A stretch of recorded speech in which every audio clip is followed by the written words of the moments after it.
letter from Nita Lowy, but again, this is the first step, and we will of course comply and provide the data and information that OMB requires of us. Okay, but that hasn't happened yet.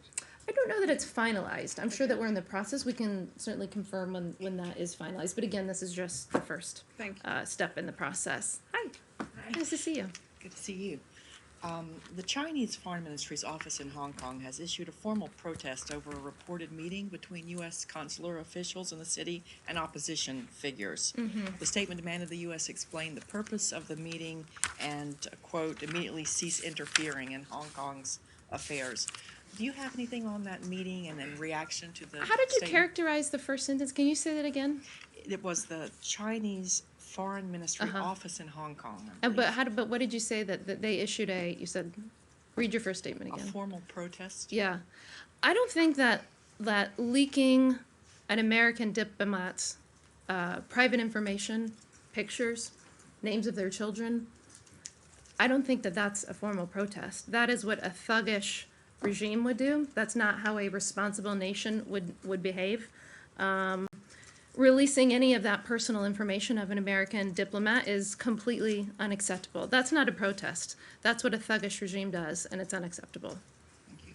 Well, let's address the reason for the thuggishness, which is a meeting between a consular official. Sure, I understand the question. This is what American diplomats do every single day around the world.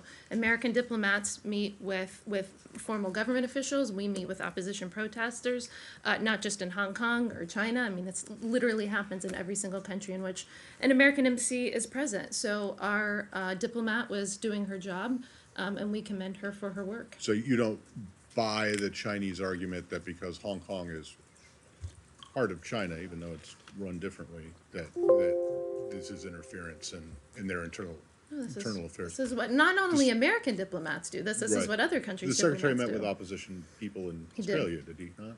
In Australia? Or in Thailand, or on his recent trip? I was in almost every meeting, and I don't recall that happening. Okay. I can double check to make sure I didn't miss something, but I was not in a meeting with opposition figures. And the last thing, Yeah. are you saying there was no formal protest at all? There was just this leaking of photographs and information?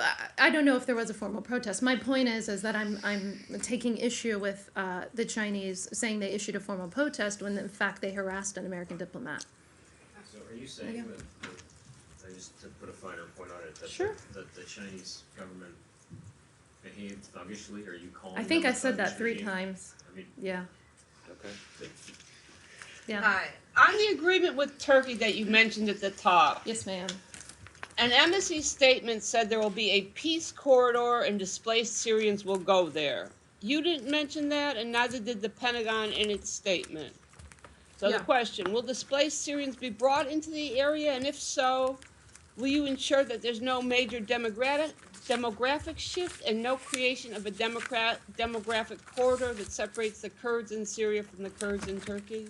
So the first part I checked with I had a member of my team, I should say, check with the Pentagon, because I know that they gave you an answer to one of your questions, and I believe that the DoD maybe just left off a sentence and didn't give you the full response. So I mean, I think that we have the full statement that's posted on the Embassy Ankara website. I believe the DoD also has it posted as well, and we can certainly, our team can make sure that you have a copy of the full statement. And what else was it that you needed from me? I'm sorry. Will there be the movement of Syrian refugees in Turkey into that area, and will you ensure that doesn't result in a big demographic shift? So it's the U.S. position that we do not support any sort of forced or coerced relocations of refugees or IDPs. If and when conditions allow any refugee who wants to return to their destination, it must be of their own choosing. It must be voluntary, safe, and dignified. Will these be Syrians who lived in that area, or any Syrian can go there? Because 3.6 million Syrians Absolutely. would change the demography of that area. It certainly would, and I think that any sort of discussions in fine detail on the safe zone are still ongoing. I think that we were certainly encouraged that the U.S. and Turkey issued a joint statement on something that the United States government has been working very diligently with our NATO ally, Turkey, on. And I don't think I have any details beyond that. Okay? Hey. Hey, It's Morgan. Do you have a status update on the CAATSA sanctions for Turkey's purchase of the S-400? No. And can you say whether the recent Taliban-claimed violence has had any role in the ongoing discussions in Doha between the U.S. and the Taliban? Yeah, you're referring to the attack yesterday, Yeah. I assume. Yeah, I mean, listen, the attack yesterday, or any of these attacks, are appalling. I mean, they're totally disgusting, and on every level, we think that the cost of war, especially in Afghanistan, is too high, and the violence needs to end. And that is principally why Ambassador Khalilzad has spent so much time trying to get to a peace deal, because we want to get to peace. We want the Afghan people to be able to choose their own destiny, to be able to choose their own government, and we want the war to end. But can you say whether they've warned the negotiators in Doha that this is unacceptable, whether there would be any consequences for this? Did the action? negotiators warn the Taliban? Is that the question? Yeah, or just has there been any message from the U.S. directly to the Taliban to that effect? I don't want to put any words in Zal's mouth, so I'd certainly need to speak to him. But I can tell you that anybody who's representing the U.S. government is certainly going to condemn, both publicly and privately, attacks on innocent civilians. And just one Did you have final a- question. sorry. Can you confirm that Matthew Gebert has been placed on leave, the accused official involved with White Stones? Yeah, I am not able to confirm anything from this podium. Just a quick follow-on. Like Afghanistan? The Kabul attack, yeah, on Uh-huh. Afghanistan. The secretary, 10 days or so ago, in the interview with David Rubenstein, said Right. that the president had directed him to prepare for the withdrawal of U.S. troops by the end of his first term. And I think he said in a follow-up answer at that breakfast. Well, I think the way, if I may interject, I think the please. way David asked the question was, would it be by the end of 2020? And I think what the secretary said was that those were the president's orders to me, and he said that he thought it would be job enhancing to meet that. Yeah, I mean, I think that the president has made that clear since he began campaigning, and I'm just when he- wondering in whether this 2015. Kabul attack. It always complicates. Yeah, sure. I mean, it's definitely, it's complicating, and it certainly makes our job tougher. But you know, at the same time, this is why we have Ambassador Khalilzad and some of the best people in the business trying to bring all sides to the table. And, you know, it's not just I think we spend a lot of time focusing on the negotiations that we have with the Taliban, but we're also equally incredibly focused on inter-Afghan dialogue. I was with the secretary in Kabul not long ago when we were meeting with leaders of their parliament. We met with women, we met with people in education and activists, and he had the same message, you know, which was, of course, we want all people and all parties to be brought to the table. And I think many of you know that my personal history with Afghanistan and my own personal commitment to seeing peace there. And we've talked from this podium, I think the last time I was here, about the number of people, even on my team, who have spouses serving in Afghanistan right now. And so this is something that's, I think, incredibly personal to all of us. It's incredibly personal to the American people. We're 18,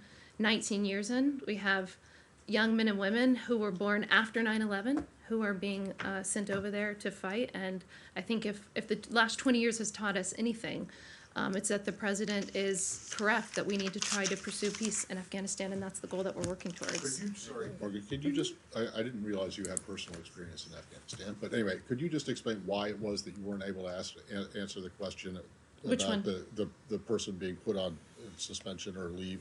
Just the explanation as to why?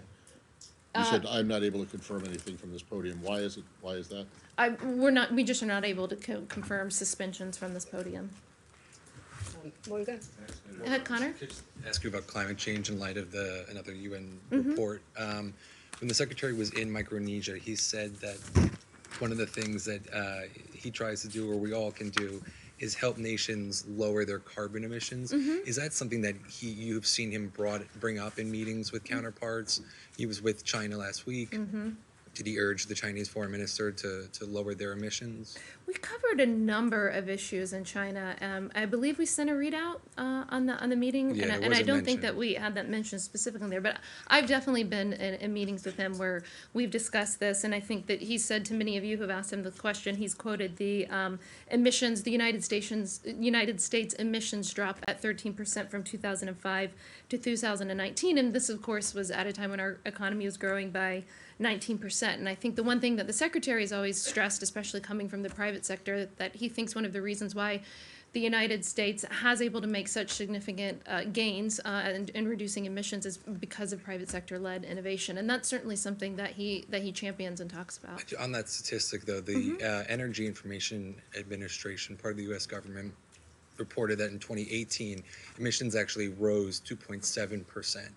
So is there any sort of concern that the U.S. is actually heading in the wrong direction now in terms of carbon dioxide emissions? Well, I mean, if you look at the EIA forecast, they say that CO2 emissions will decline by 2.3% in 2019. And so that's certainly a target that we hope to hit. Yes, sir. Thank you. Can I ask a few questions on India and Pakistan? I don't know that I'm going to go much beyond our formal statements that we said, but you have certainly may ask. So do you have a readout of Ambassador Wells' meeting in Pakistan, who also met, and what were the issues to be discussed? I spoke to her maybe about an hour ago, and we didn't have a great connection, so I don't have a readout yet, but I'll certainly talk to her team.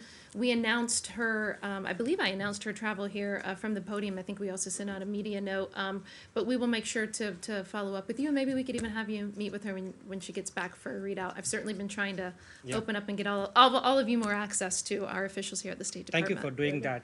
After Monday's decision on Kashmir by India and Prime Minister Imran Khan's speech in his own parliament, has Secretary Pompeo reached out to his counterparts in India and Pakistan?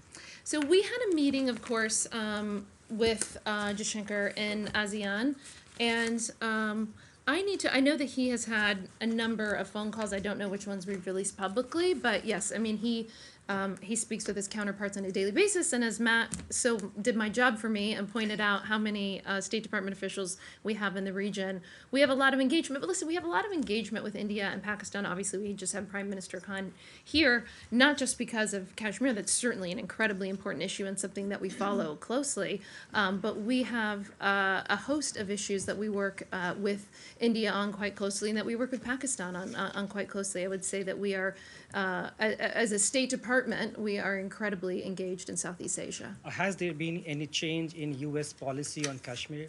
No. There's no change on it? Nope. And if there was, I certainly wouldn't be announcing it here, but no, there's not. Yeah. Follow-up on Kashmir, please. Because we let someone more important like the president do that. So the Prime Minister of Pakistan is calling it a genocide in Kashmir. Does the U.S. see any human rights violation even, or no? Yeah, I mean, I really don't want to go beyond what we said because it's such a tenuous, issue. It's something that we're talking to them about quite closely. We obviously, whenever it comes to any region in the world where there are tensions, we ask for people to observe the rule of law, respect for human rights, respect for international norms. We ask people to maintain peace and security and direct dialogue. There are reports, as you've mentioned, of detentions and restrictions of residents in Jammu and in Kashmir, and again, that's why we continue to monitor this very, very closely. Once more. Yeah. Thank you, Morgan. Yeah. Two questions on the South Korea. Okay. First question is, President Trump said yesterday the South Korea agreed with increase of The president said what? I'm sorry?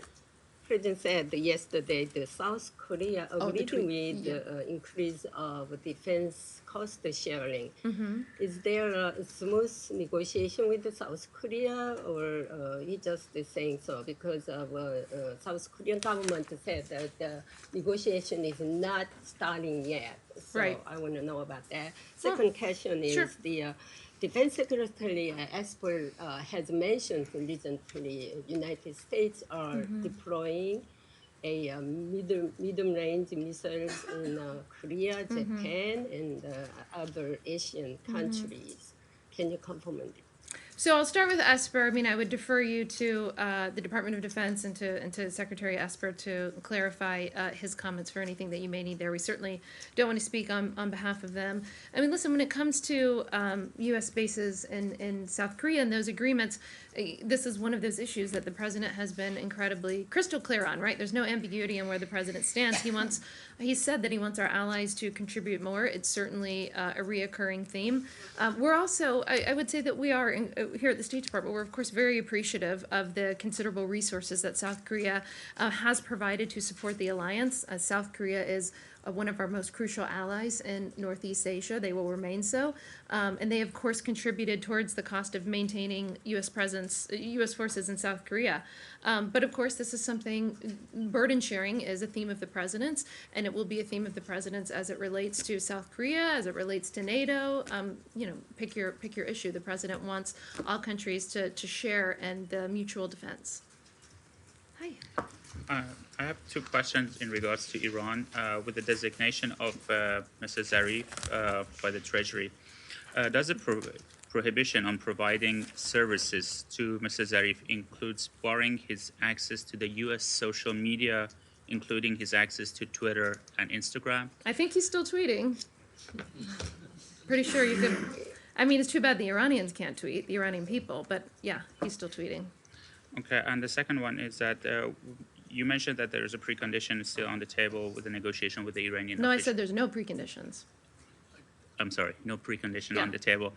Does that, with the Mr. Zarif out of the picture with the designation, who the U.S. administration prefers to do the talking with? I don't think that we have said that we must talk to person X or person Y in the regime.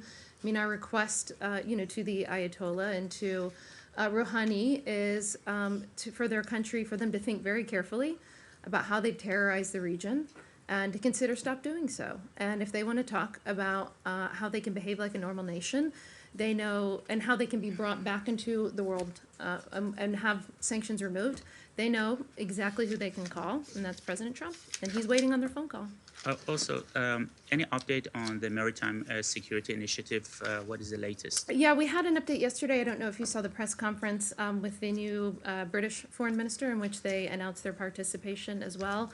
I think this is also led by DOD, and so I'm not going to get ahead of any announcements, but I think we've had over 60 countries that have been in meetings and consultations and participation, and we will, I think we will continue to give updates and provide which countries are participating on a routine basis. Stay on Iran for 1 second. Sure. Michelle? Is it Yeah, Michelle? Hi. Yeah, that's me. The Princeton graduate student Xue Wang marked 3 years now in prison in Iran. Mm-hmm.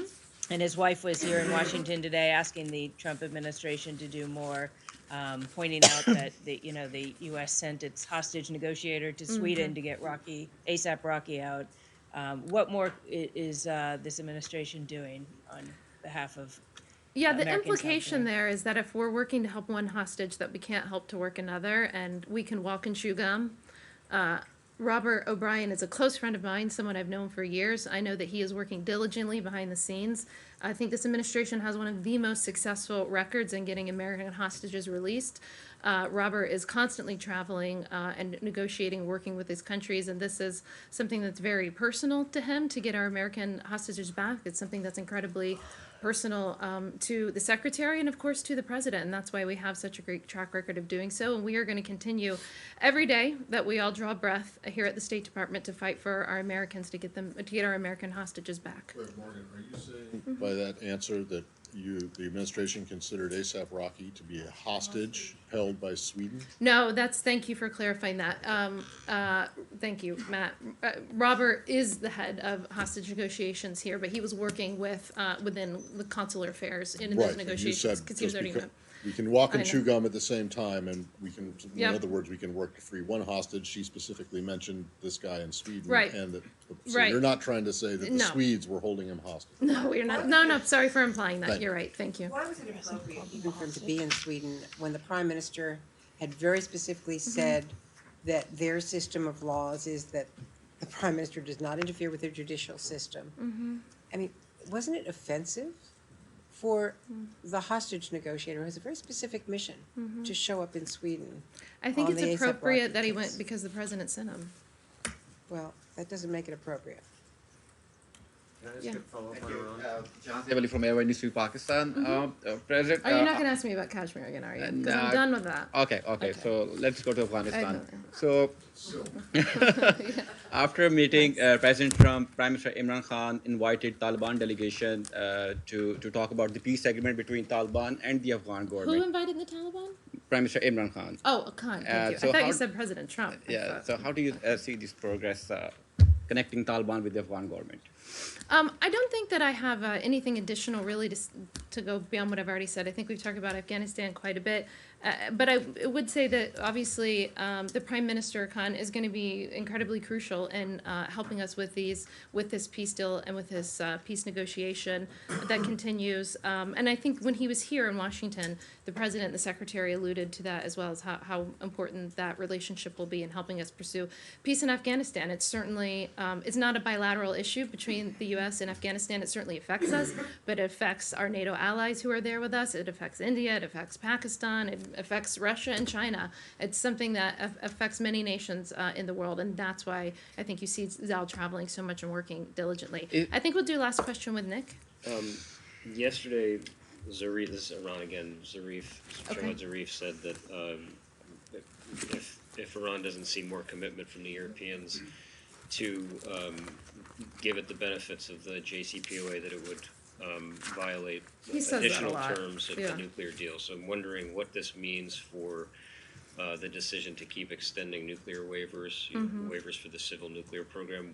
Would successive violations by Iran cause the U.S. to reconsider the decision to grant those waivers? I don't know that those two things are ultimately connected the way that you just connected them. So I'll take the first part of what you said. I mean, listen, if the we're not a part of the JCPOA, obviously.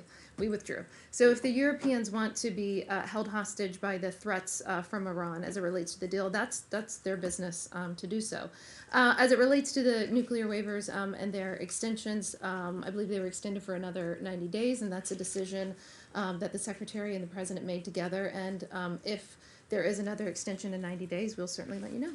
And can I just one follow up on Instex? Only Sorry. because I like you. Thank you, thank you.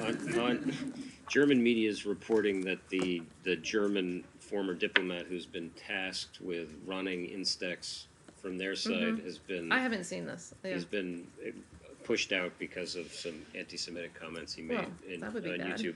I'm just wondering what your current attitude is toward Instex. Do you see this as a viable conduit for humanitarian financial transactions, or would you rather that countries, Germany, for example, Were stay you away with from us in Instex? Germany on that trip? I thought you were. Were you with us? Which I don't one? think so. So I think, and we'll have to look this up. I think the last time the Secretary was asked this was at his press avail with the German Foreign Minister at Maas, in which he spoke and said at the time when he was asked about it. And again, he could have addressed this recently. I will certainly double check.